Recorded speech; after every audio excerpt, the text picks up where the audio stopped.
Operation tiger बाबत संजय राऊत यांची प्रतिक्रिया समोर आलेली आहे। बोलणाऱ्यांना बोलू दे, वेळ आल्यावर बघू असं राऊत म्हणाले।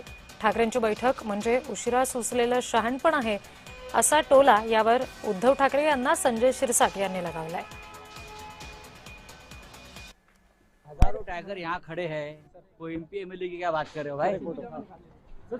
ये एमपी एमएलए की क्या बात कर रहे हो? सर ऑपरेशन टाइगर कौन करेगा ऑपरेशन टाइगर? क्या होता है ये?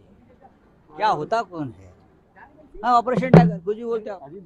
एकनाथ जी लगातार बात अरे बोलने दो करने दो जो करना है करने दो, देख लेंगे। पक्ष जर जिवंत ठेवायचा असेल तर पक्षाच्या कार्यकर्त्याबरोबर तुमची अटॅचमेंट असणं गरजेचं आहे। परंतु आता आमदार खासदार आणि अनेक प्रतिनिधी पदाधिकारी आता पक्ष सोडतायत हे जे त्यांना कळालंय त्या टायमाला बोलवलेली बैठक आहे। परंतु या बैठकीचा त्यांच्यावर बाकी पदाधिकाऱ्यांवर परिणाम होणार नाही। आता बस झालं या भावनेतून आता अनेक जण पक्ष सोडण्याच्या तयारीत आहेत, म्हणून ऑपरेशन टायगर करण्याची आवश्यकता सुद्धा राहिलेली नाही। स्वतःच कार्यकर्ते आता पक्ष सोडतील।